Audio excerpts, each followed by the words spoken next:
quick little broadcast. We're going to do an experiment. It's for science. What we want to figure out here is how to get the absolute optimal light year capacity on an S-Class Explorer that I have here.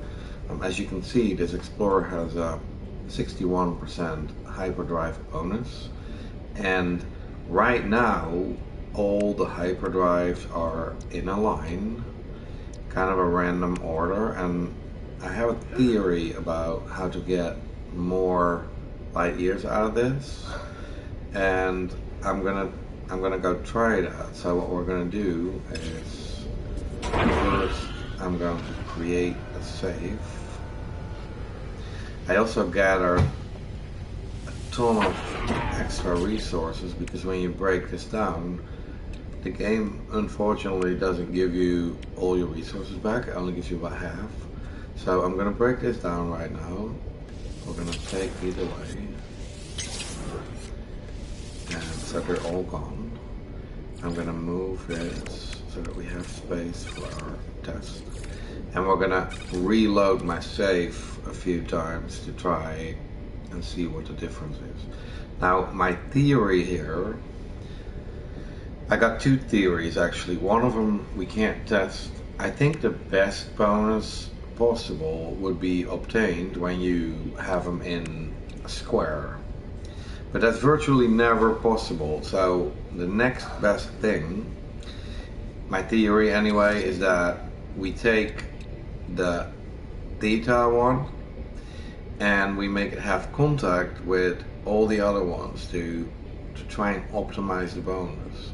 Before I broke it down, you could see that we were at 2658, I believe. I think I can get to like 2700 or more. That's what we're hoping to do here. So let's do this. We're going to build the theta one here,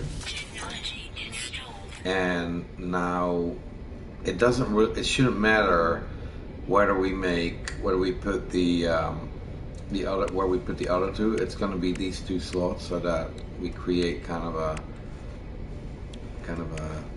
almost cross.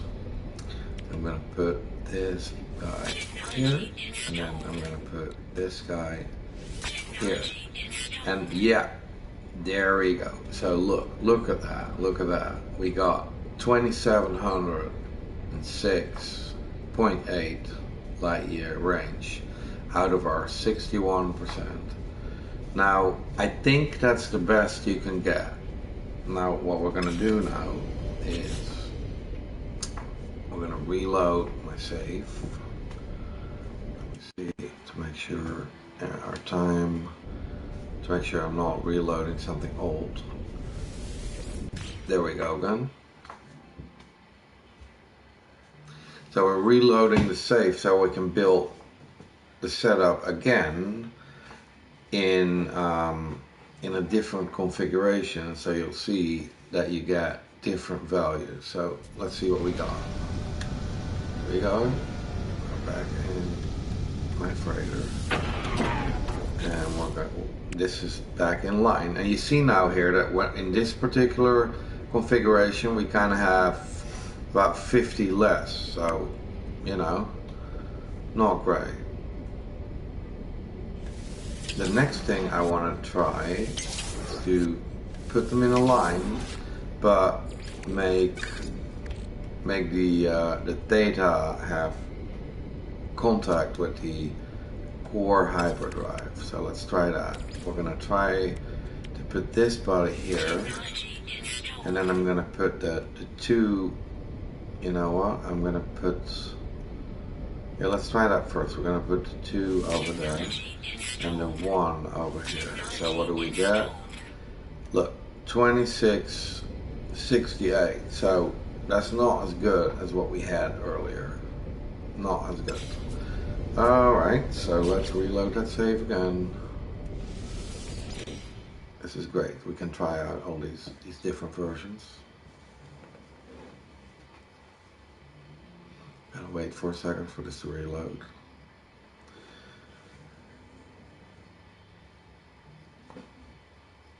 let's see what we got. Here we are again. We're gonna break these guys down, break them down, break them down. And now, my original theory was that it's all about the theta one. So if that theory is correct, the theta should be here because then it touches all the other ones. So in order to test that theory, I'm gonna put another one here. So this one's gonna touch everything. And the theta can go here, and then the sigma goes here, and we get, it's even less good. We get 2635. So I don't know if there's any other combinations we have to try. I believe, I'm gonna reload this again. I believe we found the Holy Grail, and we did, you know, a pretty useful experiment here. It really does matter how you place those bad boys, and everything should touch your theta.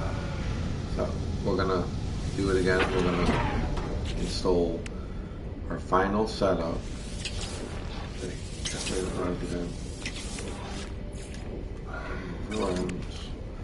Almost done there. Okay, so once again, the theta needs to touch everything. That's what we're doing here.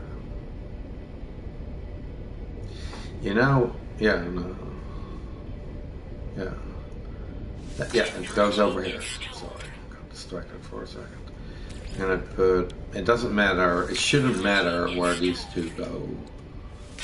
And we get 2706.8.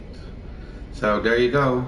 That's it, ladies and gentlemen. At displacement, everything touches, that's Captain Elijah here, everything touches your warp reactor theta, and you will get the best possible range ever. So this is indeed better than putting everything in one line. That's the lesson learned here. A lot of people weren't sure, like, does it matter?